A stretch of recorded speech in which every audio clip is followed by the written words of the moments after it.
Good evening and welcome to session 1 of the challenges of starting in conservation, skills to help students and emerging professionals. My name is Kelly Grimshaw and I am the emerging professionals representative for the Textile Committee, and I will be hosting this evening's event, which will feature 3 fantastic presentations of between 10 to 15 minutes each. As some of you may know, we were planning on having our in-person 2-day event in Glasgow for students and emerging professionals this March. But due to COVID-19 and current restrictions, we've decided to postpone the event until March 2022. So fingers crossed, we will still be able to go ahead with that as planned in the future. But nevertheless, the committee still wanted to provide something for those studying and new to the field, as despite COVID, students and emerging professionals like myself are still learning, working, and trying to build our careers in conservation. So as a lot of things have turned digital, we thought we could try and produce a taster for what is to come in 2022. And kindly, several of the speakers we had booked for the in-person event have agreed to participate in this 2-part webinar series. And we hope you enjoy hearing them as much as me and the committee are. So before we begin, a little bit of housekeeping. As everyone is on their home Wi-Fi's, please bear with us if any connections are lost or anything's lagging, but hopefully we won't have any issues tonight. And as you will have noticed, your camera and microphones are turned off and will be throughout tonight's events.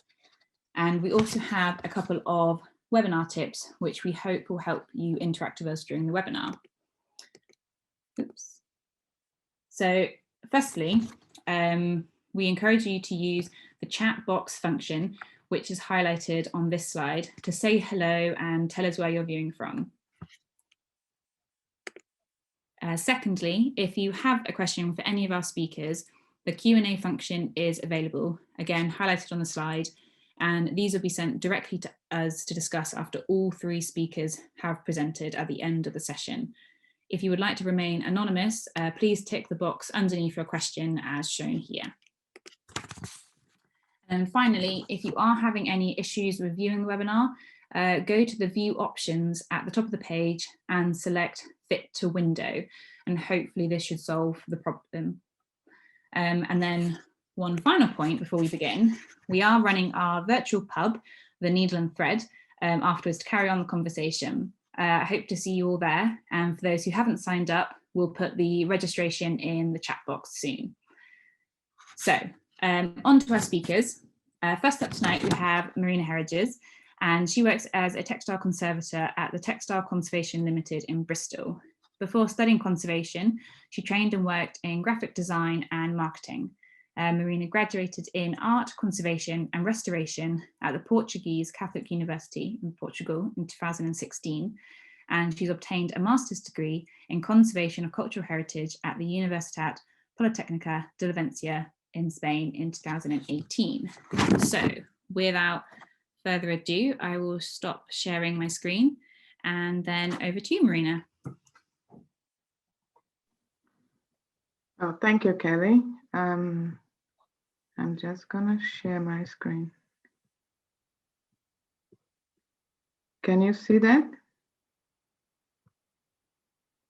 Yeah, that's good. Okay, so hello, good evening. I would like to thank ICON and the Textile Conservation Group for this opportunity. It's a great event with lots of promising talks.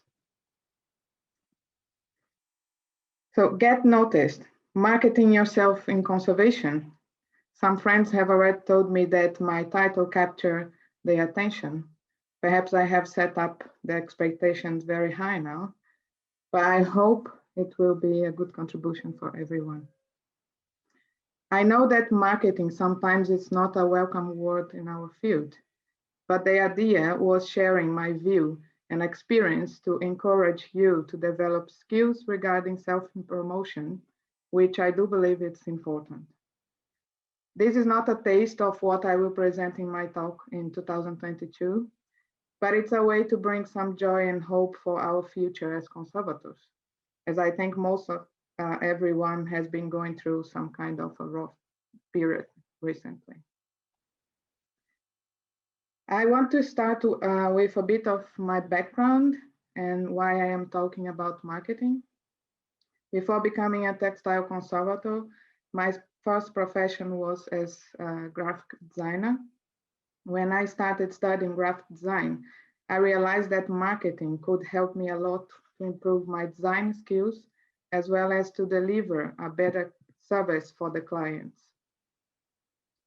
So I went to do a course where design and marketing were taught side by side. In conservation, marketing is an area that's frequently not approached. And since I have become a conservator, I have got used to say that I would never be able to use marketing in this profession. But actually, I realized that we can and should use marketing as a tool to empower us. And we are ready to use it when we are networking in conference, for example, but we don't call it marketing. So I thought this event was a good place to share some thoughts about marketing. And also to inspire you to reflect on how you can introduce marketing in your professional life. I just want to say that this is not a recipe. It's like conservation. There is never a recipe. You need to find out what fits to you and your reality, but there are some tools that can help. Also, perhaps there are some of you who already have some experience in this area, which is great. So I would encourage you to join the conversation and share your experience with us. So what can you do to start promoting yourself? In my view, who you are is the message to the world. The way you talk, your behavior, the type of work you do, all of these will result in the perception that people have about you. And this is great because you can be authentic and show yourself as a person who will make a difference. We don't need to be the same as everyone else. Another way is to talk to people. Do you admire a conservator? Let them know. I think people are always pleased surprised when someone says how much they admire their work. This can also result in developing a nice relationship that might lead to future collaborations and work. So why not try? Helping is another way to put yourself out there. Helping your colleagues is a good route to contribute to your professional community, engage with people, and spread your name out there. But of course, we also have online platforms that help us to promote ourselves. Everyone knows that now more than ever, it's important to have an online presence. It's how we communicate with each other, and it can be an excellent tool to put yourself out there and connect with people.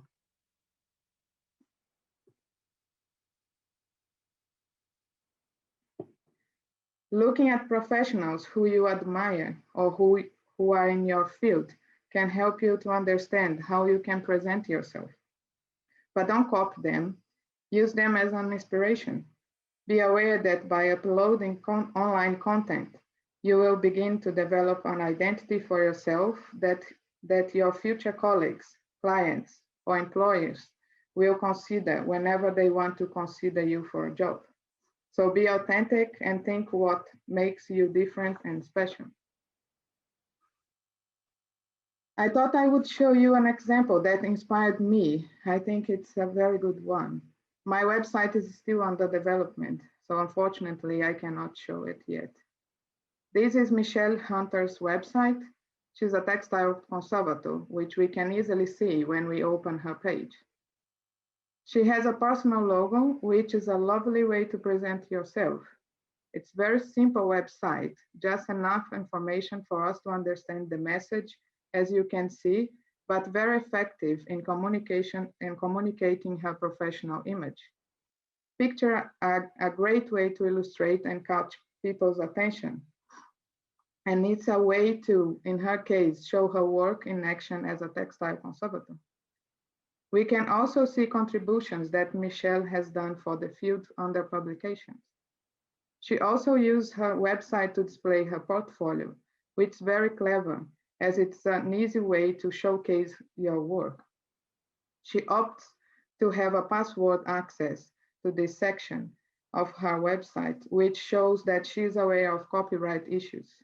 This is very important as we cannot just upload any photo we find online or from the objects we work on, so be aware of copyright issues. There are lots of platforms that supply you with this tool to design a website. Squarespace is one example. Don't forget, a website is a way to communicate with your professional fellows. And there are many ways to do this. This means that the colors of your choice will represent you. So it's important to choose the right color. Here I give some examples, but you can easily find more online. The tone that you choose to talk to your audience, as well as the image you use, will represent you. It's also important to keep a visual coherence between everything you use to promote yourself. This means use the same colors, font style, or everything that visually supports yourself throughout your media. Another thing that I would say is stand for something. In conservation, we are frequently involved with other projects or research. Tell people about it and find a way to connect this other area with your professional experience. In my case, for example, I am very keen on environmental and social sustainability in conservation. So I have been showing this through things that I do and how I present myself. I also would like to talk a bit about social media, and this will probably be more directed to Instagram, but I think it can also be applied to other ones. Nowadays, we have plenty of options, but I believe Instagram and LinkedIn are the best ones to communicate.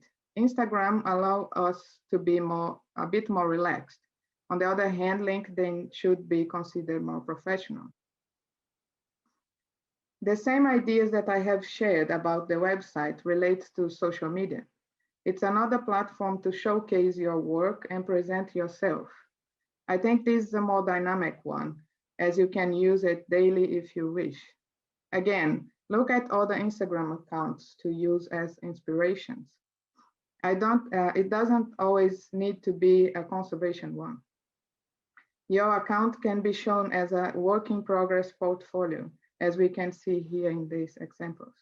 So try to display contents that represent you and your work. The content will also be a way to engage with your followers, especially the ones you want to work with. I am not sure if you have heard of storytelling as a marketing tool, but this is basically creating your own narrative to communicate to others. It's worth having a look at it. Posting relevant content will make people to engage and be inspired by you.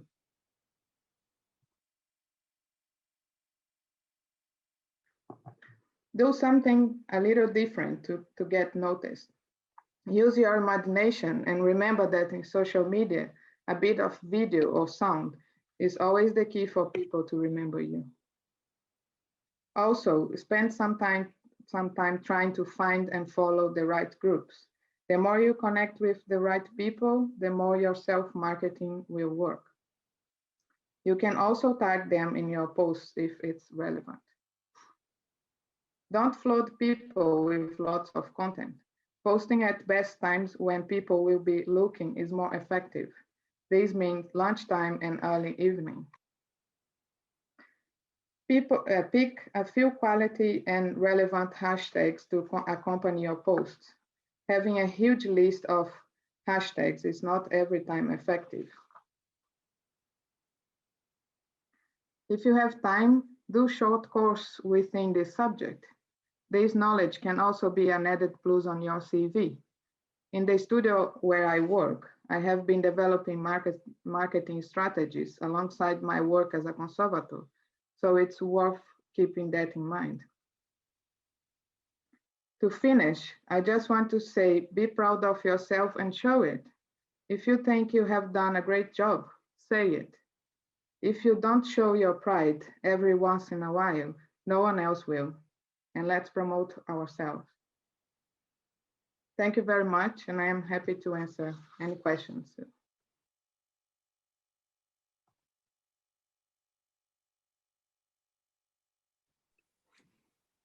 That was brilliant. Thank you, Marina. I know I've definitely taken several things from that. So I'm hoping everyone else has as well. Please do keep the questions coming in, and we'll do all the questions at the end. Yeah, so brilliant. We can move on now to Gabriela. So Gabriela obtained a master's degree in science information at the University of Brazil and a bachelor's degree in conservation and restoration at Federal University of Rio de Janeiro in Brazil. Currently, she volunteers as an executive editor at the Desvio Journal and at the APOY Online, which is the Association for Heritage Preservation on the Americas. So, Gabriela, if you are ready, I will stop my video and over to you. Thank you, Kelly. I share my screen now. Oh. Can you see my screen? Yes, that's up. Yes. Okay.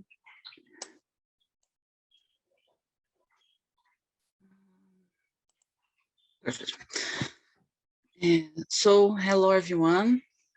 My name is Gabriela. Kelly will represent me. So today I'll talk a little about a thing I named guerrilla preservation. So why guerrilla? Why I choose this classification, the name guerrilla? I choose the name guerrilla because, well, guerrilla, which from Castilian Spanish means small war. It's basically a fighting system, armed or unarmed, where something or someone is fought, mostly government and authorities. It's a very simplistic definition. It's not the complete definition, but it's sweet what I look for here. Why the work done with Maria Augusta Barbosa kimonos is understood as a guerrilla preservation? Why understood? Is this work as a guerrilla preservation, because the whole process was literally a struggle, a fighting not against a single enemy, but against several. The wrecking of public entitlements in Brazil. I think everyone knows the situation in my country today, so it's really harsh. The fight against a certain distrust that exists of the project, the lack of money and investment, and the lack of projects in Brazil and in Portuguese about this subject. Now I'll talk a little about the institution, the Barbosa Historic Housing Museum. Is a division of the Casa de Barbosa Foundation, a federal institution linked to Ministry of Citizenship. The institution is a housing museum, a place locked in a residence and which preserves the customs and the environment left by the family. It must be a calming and feeling of home. You need to feel at home when you enter in the Barbosa Historic House Museum.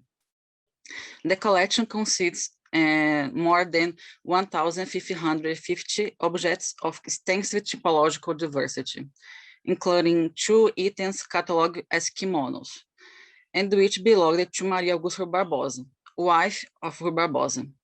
This is a photo of the house. And soon I will show you a step in a guerrilla preservation work.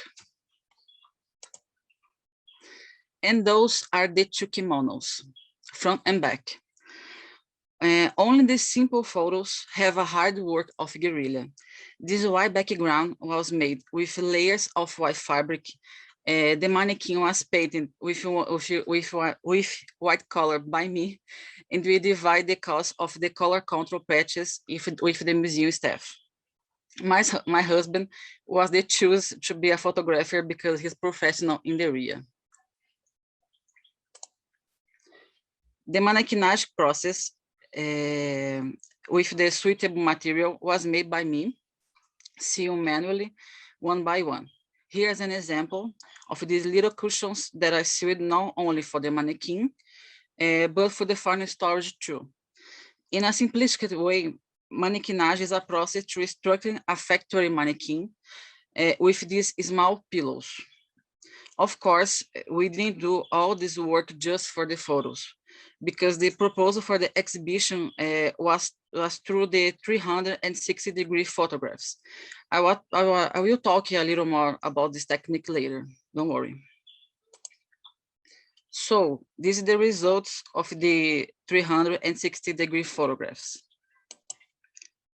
This is the black kimono, all the sides.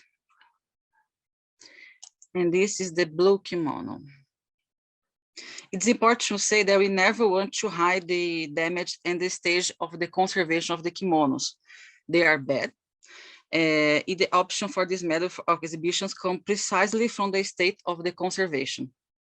You can see here, especially in the blue kimono, the cushions. We didn't try to hide the mannequinage process because the blue kimono was in thermal conditions. You can see all the damage in all the kimono. It's really fragile.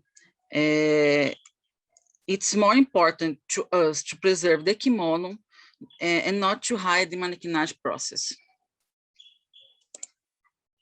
Oh, okay. So what is the 360-degree technique? You can see the final result in the other slide. And to try to explain a little technique, it consists of assembling the object on top of a rotating base. The base is moved, allowing frames in all possible positions of the clothing in this case. The frames are mounted on a video. And this is the make-off process. Of course, is a guerrilla work too. This is me sitting on the floor, rotating manually the base building by yourselves at the Barbosa Historic Housing Museum. The whole process took 16 hours, spent a little of money and a lot of energy. I was very tired in the end, but I really loved the results. Unfortunately, I wouldn't have time to present all the guerrilla work, but believe me, the packing and the other steps were just as complex. All process is really hard. And what results did I get from this part of my research? First, never give up. Conservation process, especially in emerging countries like in Brazil, are painful and tiring, but the results are grateful. Be creative. Face difficulties during work as a part of the process. Record all the steps, including the make-off. It's important to valorize your work. Share your findings with your professional colleagues. The only way to advance in the field of preservation is emerging countries is through the sharing of information. And finally, be guerrillas for preservation. The Brazilian historian Emílio Viotti da Costa said that a people without memory is a people without history, and a people without history are bound to make in the present and the future the same mistakes as in the past. So let us be resistant. Let us be a guerrilla for preservation. Thank you.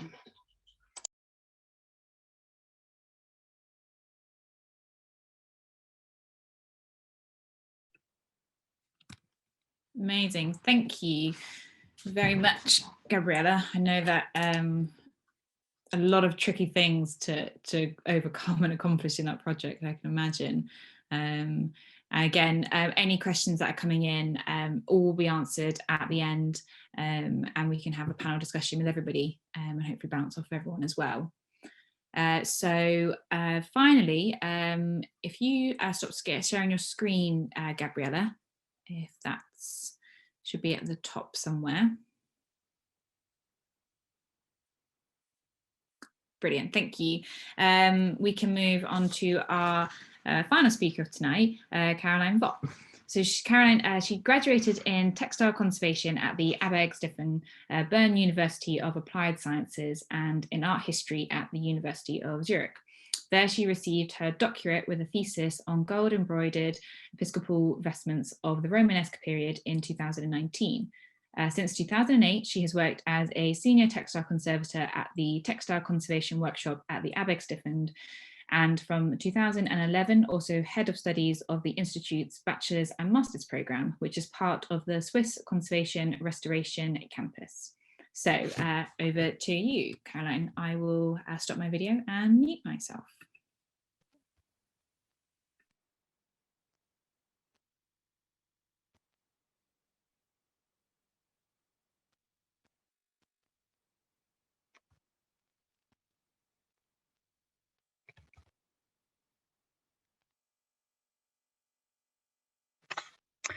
Okay, dear colleagues, dear Kelly, thank you for offering me the opportunity to talk to you on the ABEC Stiftung.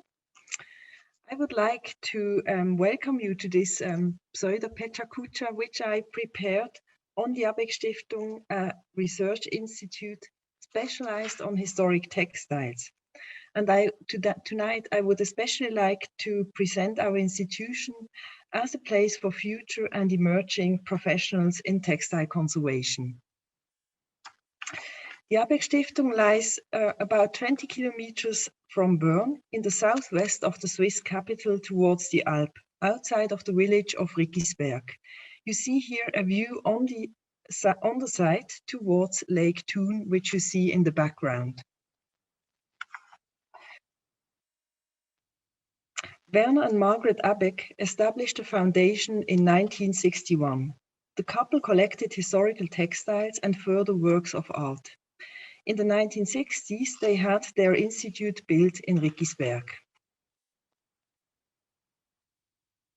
Their significant textile collection focuses on the art of silk weaving, the earliest fabrics coming from ancient Egypt and China, up to the mechanization of the weaving process when the chagrin mechanism came up at the beginning of the 19th century. You see here two examples. On the left, a late antique clavus from a tunic in silk, and on the right, a lace pattern silk from the 18th century, both from Miss and Mr. ABEC's collection. The founders wanted their collection to be properly cared for, housed, researched, and accessible to specialists as well as to the general public. So a textile conservation workshop, you see here on the upper left, a study collection, a museum, and a research library were set up. The founders also lived near their institute in the Villa ABEC, furnished with historic furniture as a further part of their collection of applied art. Since 2003, the historic house is open to the public as a second museum.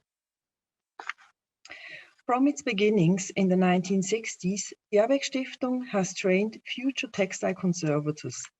At that time, textile conservation in the modern sense has just developed, with pioneers like the archaeologist Agnes Jäger in Stockholm, you see here in the lower left corner, and the art historian Sigurd Müller-Christensen here in the center in Munich, where Mechthild Fluri-Lemberg on the right on this image, the first head of the Institute's Textile Conservation Workshop learned. Since 2005, the program of the ABEC Stiftung is, as already mentioned by Kelly, part of the Swiss Conservation Restoration Campus, Swiss CRC, which unites the study programs in conservation and restoration in Switzerland. They are situated in Bern, Neuchâtel, Mendrisio, and Riggisberg, all over Switzerland in 3 different linguistic regions. These sites offer all a 3-year bachelor's followed by a 2-year master's degree course in 10 different specializations. Workshop practice has always been and still is a central element of the study program at the ABEC Stiftung. The students have the opportunity to take part in the different activities of the Textile Conservation Workshop, which are mainly focusing on the Institute's collection and research projects, also for external institutions. The student follow theoretic modules mainly in German, but also in further languages at the University of Arts in Bern, and other sites of the Swiss CRC. Most courses related to textiles are taught at the ABEC Stiftung by internal or external lecturers. 5 senior textile conservators run the workshop and the study program. There are 3 part-time textile conservators, one of those responsible for the textiles in the Villa ABEC, and at the moment 4 additional textile conservators working on different projects. There has always been the opportunity for internships, either for students in textile conservation from other universities as part of their studies, or for recently graduated textile conservators as postgraduate internships at the start of their career. These internships offer either workshop practice in general or are related to particular projects or special methods according to the individual interests and needs of the interns, as well as to the possibilities of the ABEC Stiftung. The interns, like the students, are involved in the different activities of the textile conservation workshop, like the wet cleaning of a late antique tunic you see here, which was done in preparation of the exhibition in 2019. Interns have the opportunity to take part in all the modules and excursions we offer or organize. As student, you have to be able to follow the courses in German. For interns, English is fine, and we try either to offer the courses entirely in English, or if they are in German, with support in English. Curators and conservators work closely together at the ABEC Stiftung, for instance, when preparing the annual exhibitions. You see here on the left the model of the last year's show, where the curator set up the items to decide, together with the conservators, how the things can be done. And on the right, you see the result. During autumn and winter, we are often preparing the annual exhibitions, where also the students and interns are involved.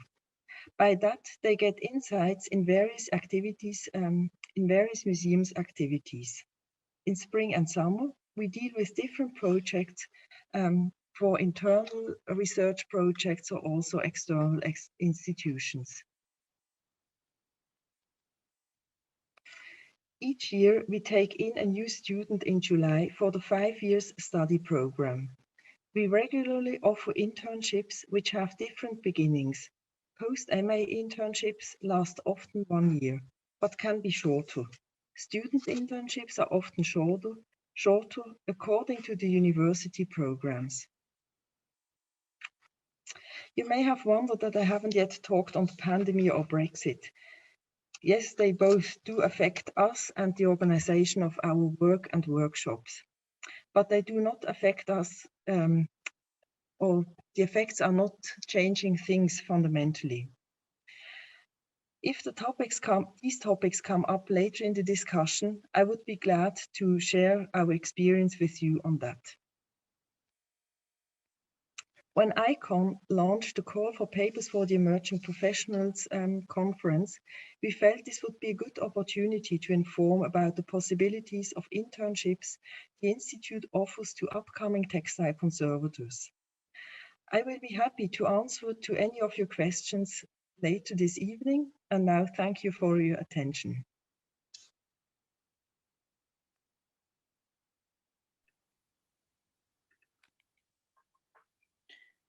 Brilliant. Thank you for that, Caroline. I mean, the studio space looks amazing, I must say. Right, so now that everybody has spoken, if all the panelists, if you wouldn't mind turning on your videos and your microphones, and we will have a kind of an open panel discussion, firing questions back and forth to all 3 of you as and when they come in. So a couple of questions have already come in, and I know they have been answered, but just so that everybody who hasn't seen them, I'll just repeat them here if that's okay. So Natasha asked to Marina, would you mind repeating the website building example? And you had replied, and it was Squarespace, but there are others. I just want to say I said about Squarespace because it's very easy to use, and also there is this part that you can create the password. So I think if somebody's interested, but I'm sure there are other platforms that you can do that as well. Brilliant. And then Gabriela, you had one for how long your project took, and obviously you've answered a little bit there, but if you wouldn't mind just expanding on that a little bit for everybody else as well. My project during 2 years, but I work kind of like 5 years in Barbosa House Museum. I start like an intern, and I moved to a researcher. It's a really long project, but I have so much process to talk, but I want to focus only the exhibition because I learn a lot with with all the process. I learn how we need to fight to have a good process of conservation in Brazil, and we fight a lot. So I really want to share this experience because I want to say never give up. It's hard, but we can always try, and you can always have the opportunity to do your best. Yeah, lovely. And then there was a question that came up in the chat box from Louisa, and that was also, I believe, to Marina. And it said, can you talk more about storytelling as a strategy?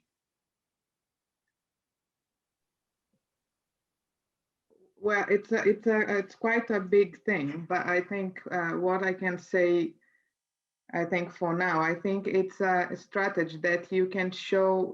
You need to build a story to show, and this story will engage with your followers. I mean, for example, at the studio here, we try to have, if we have a big project, we try to kind of build since the beginning, show all the steps.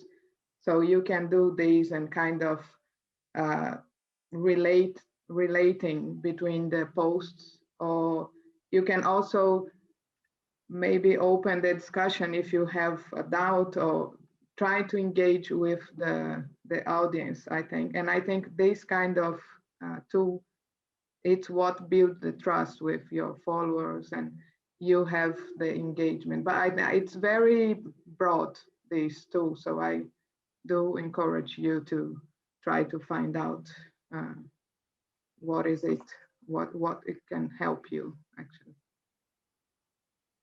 Lovely. And then one for you, Caroline. From Ingrid, who said, can you tell us more about the details of the internships for students? Are they paid or for credit? And are the conservation internships in German and English languages? For the internships, they are, it depends a little bit if you are in a study program or if it's postgraduate.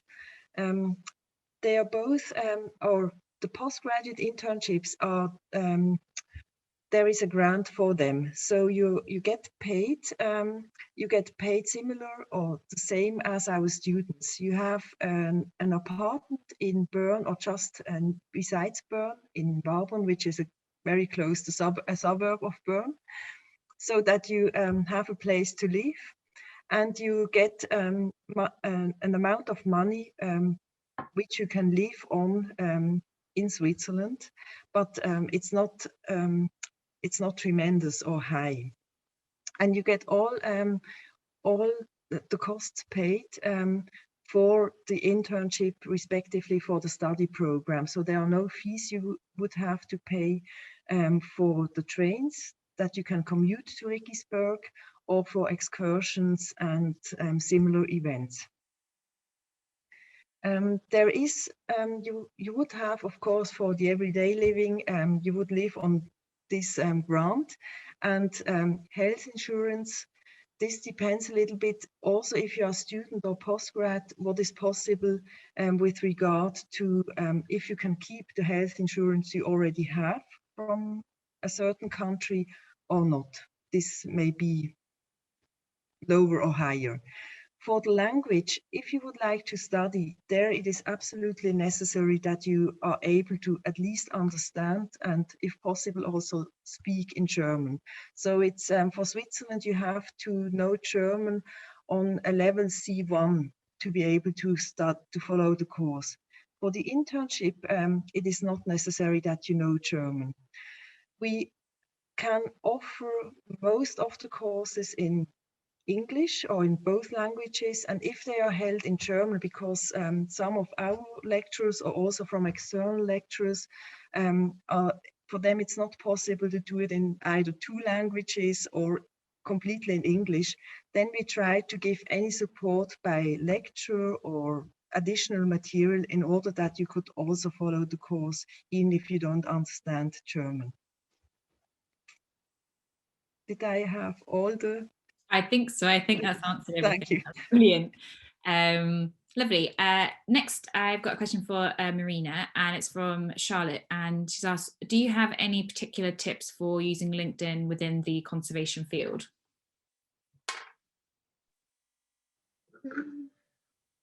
Well, I am not sure. I think when you are putting your data there, I think it's very important to be aware what you are going to put there. And I think it's important to have your profile picture and also the banner behind you, because it kind of work the same way. Like you kind of get more points, if you want to say that.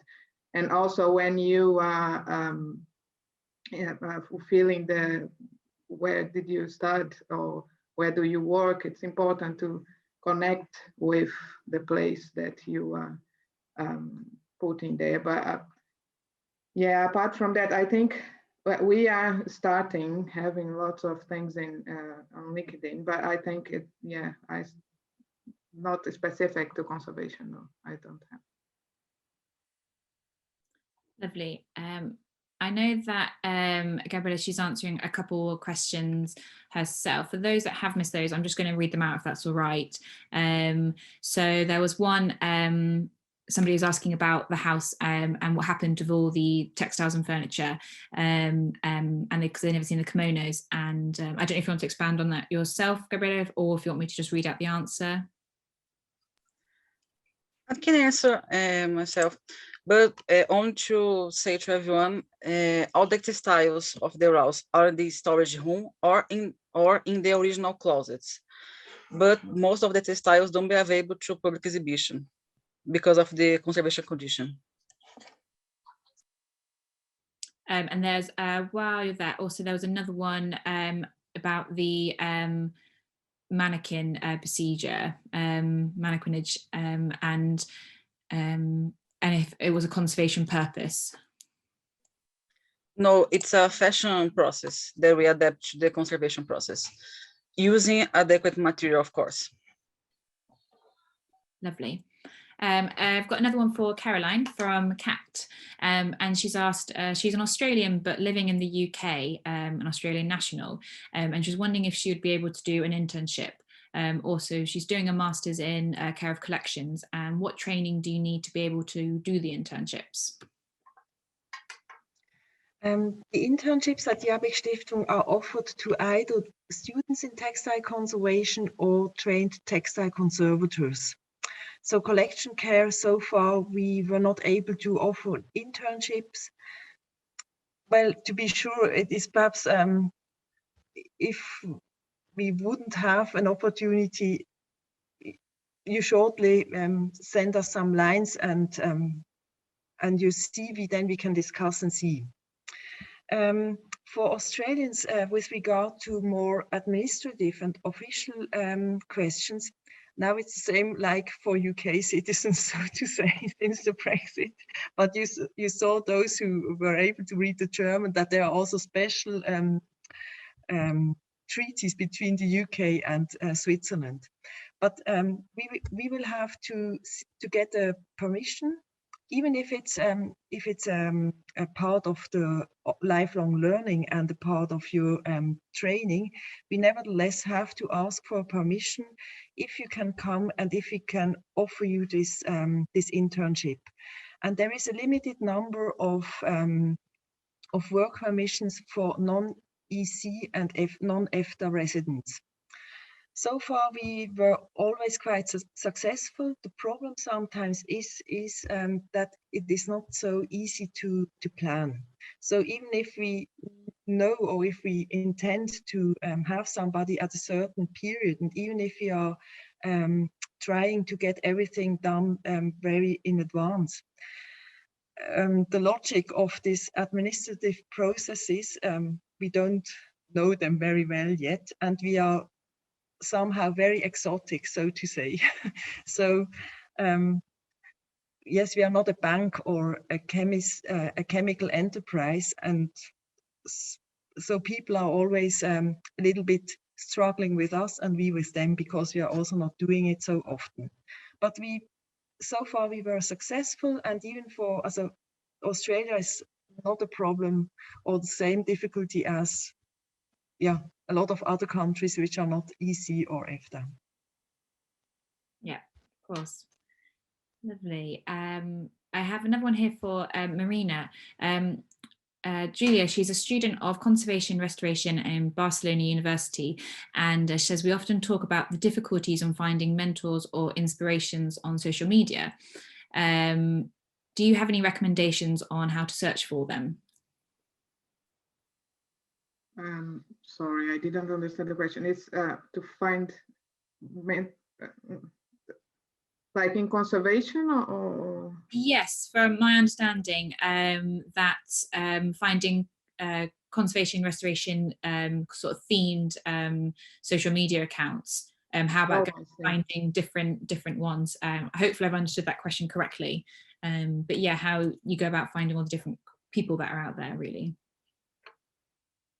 Well, I think the thing about social media is you need to spend some time there every day trying to find, if you want to build a really good profile, I think you need to spend some time there trying to find all the profiles that you think are interesting. And also I think you need to try to understand them, to engage with them, because there is no point of having, I don't know, 10,000 followers if they don't engage with you. So I think you need to promote this conversation. And this is what I was saying, like if you publish things like videos or things that interest more people, they will come back to you and they will interact to you.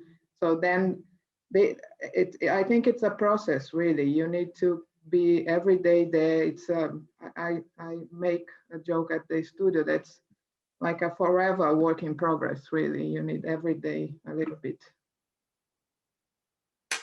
Yeah, and I find that if you found one account, it does always tend to lead you to another account as well. Yes. You kind of do get into a bit of a system. And also the comments, sometimes you see someone comment on someone thing, and then you open the other comments. There are other people there that are related, I don't know, in my case, for textile conservation. So you can also do this. Brilliant. There's a couple of questions here which I think can kind of be merged into one, and about sort of COVID, which is obviously very relevant right now. So, I mean, the first one is, I think, more directed to you, Caroline, about how it's affected the internship programs and if you're still doing them, but then also to both Marina and Gabriela, if COVID's affected your projects and how you found sort of the situation at the moment. So I don't know if Caroline, perhaps you want to go first. COVID affected us to a certain extent. I think it depended a lot of the different countries, which regulations they had. And in Switzerland, there was a lockdown last spring and summer, which perhaps compared to other countries was not felt as a lockdown, because lockdown meant that a lot of shops were closed, but everyone was still allowed to go to work if all the security measurements were possible to be taken. And in the Abbeck-Stiftung, it meant that the textile conservation workshop ran. We were still working. We had some special things set up for the transport between Bern and Rickisberg. And something that was not possible at all was lecturing, because all the universities were meant to distant, or were sent to distant teaching, which is possible for certain courses and modules, but of course for workshop practice modules is rather difficult. And for all those modules that we had to give or to do also for other sites of the Swiss CRC, we were thinking of different kinds of exercises and so on. And our internal modules, as we are quite flexible with a small group and not depending on a lot of other, how shall I say, of other agendas, because for the Abbeck-Stiftung things we can have the Abbeck-Stiftung agenda, we were able just to postpone them. So it was above all, especially organization work to do. But apart from that, I think compared to other places, also in Switzerland or outside Switzerland, we were quite smoothly coming through, and still now. Lovely. Either Marina or Gabriela, I don't know who wants to go next.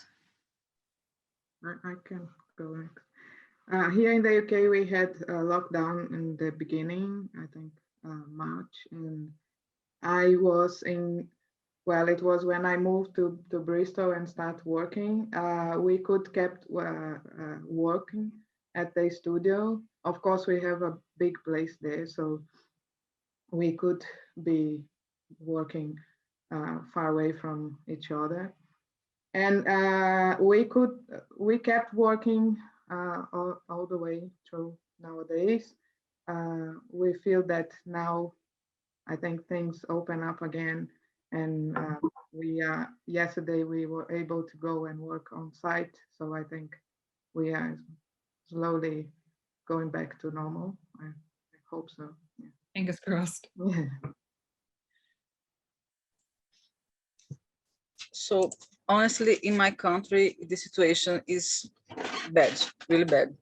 In my case, COVID stopped most of my projects, but the situation is shameful and dangerous. We don't know how this ends here.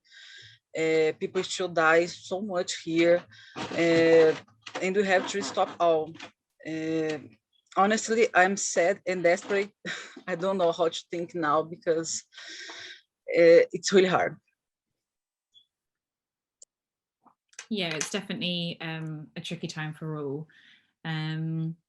So move on to some lighter topics, hopefully. So I've got another question here for Caroline from Anonymous, and says, the post-MA interns need to apply years after graduation, or does it need to be directly afterwards? We don't have any fixed time span when you apply. This differs from your personal situation. Some people apply already during their last year when they are studying, or during their finishing thesis, or directly after, or also some time after. I think it depends on your personal situation, and also for us it depends what possibilities we have to take in interns. Yes. So yeah, there is no strict rule. Lovely. And then another anonymous question for Marina. Do you think Tumblr is a good social media for marketing?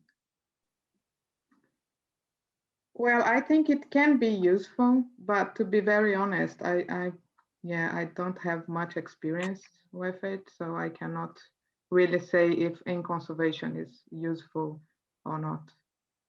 I'm sorry. No, that's absolutely fine. And I think this question applies to everyone as well. A question from Adam and says, so thank you for the talks. And they're a mature student in textile conservation from South Africa.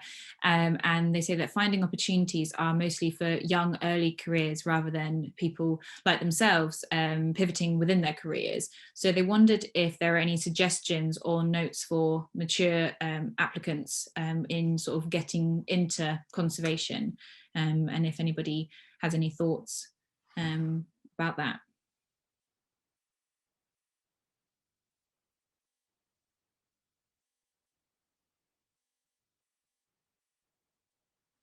I know personally for me that it's, coming in, I find that as I come across a lot of mature students throughout, it's never a case of people come in when they're 18 or university age and work their way up. It's a lot of people I come across are always very much in their second career.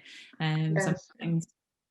Yeah, my case is like this. I was a designer before, and I come from Brazil as well. And I decided to change my career when I was 28. So, I mean, I had to study everything again and get the maximum opportunities I could at the time, but it worked. So I think if you put effort and keep going, I think it's no problem, really. I think I can support Marina on one hand, also from my personal experience. So I also started with textile conservation at the end of my 20s. I did also something else before. And the same for our students. We have students directly after they left schools and did their A-level, so very young students. But we also have quite some mature students who do textile conservation as a second or even third education, and the same for interns. I think it is quite often in conservation in general, I would say, not only in textiles, but also in textile conservation, that you do choose this studies or this career only at a later stage of your professional career. And for the profession itself, or also for your professional activity, I think you can profit so much if you have a huge experience before. But I also have to warn somehow, because what we experience as a warn, how shall I say? What we experienced when we have students that are older than 30, we learned in Switzerland it is not meant that you start a new university program at an older age. This doesn't affect anything if you don't have to apply for a permission. But this gets a little bit tricky, or well, there are arguments why you as an applicant choose to study this profession or this topic, and for us why we would like to take you in as a student. So there are arguments, and it needs some argumentation and good arguments why you only start older than 30 a career in this field, but it is not uncommon, not at all, I'd say.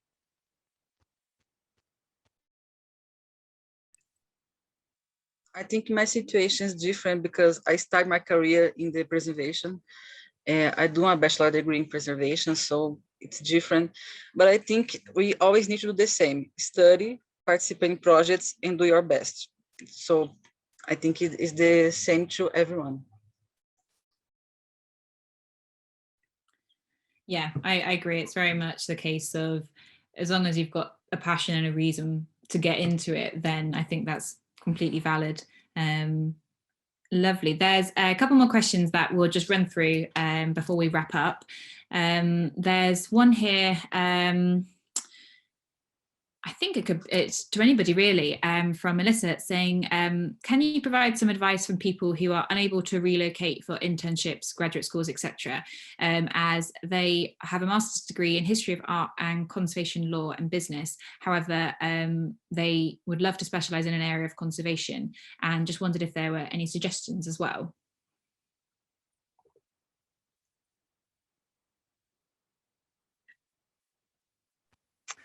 I think perhaps there are different perspectives, so to say. And me, I'm perhaps now talking from a non-English speaking perspective. You realize that the programs in Switzerland last for 5 years, which is all over Europe common.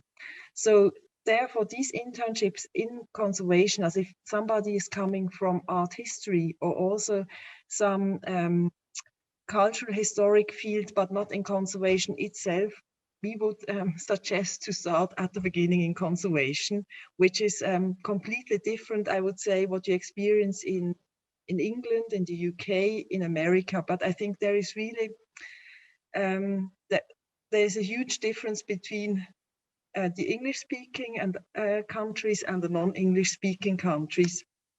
And from this perspective, I would suggest to the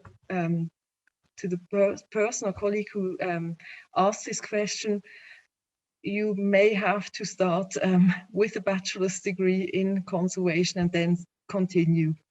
But it is possible, and I think if somebody really wants it and really wants to go into conservation restoration, it's worth doing it. If you want to do something different, which is also in the cultural heritage field, then there are also other ways how you could get active and make a professional career there. But it's a Central European view, so to say. No, all very relevant, really. And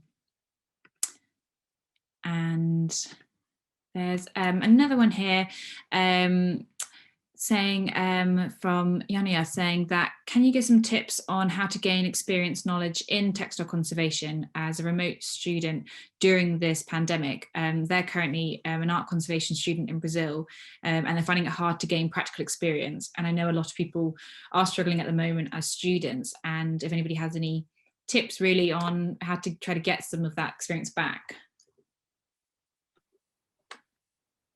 Well, I'm not sure, but in Brazil, I was told that there are some museums in São Paulo that they are rebuilding, like the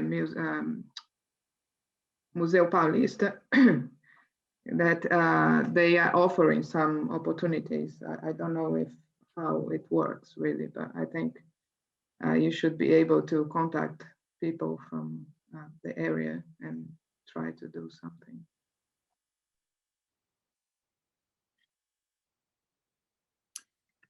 And then just one final question to wrap up. More kind of broad about, obviously it's about the emerging professionals group. We do have a social media present, the actual Icon Emerging Professionals group. If you search that on Facebook, there's a couple of groups as well. And obviously our textile group is on there as well.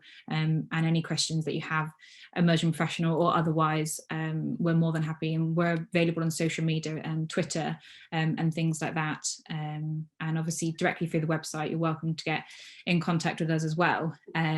So I think that's all that we have questions for this evening.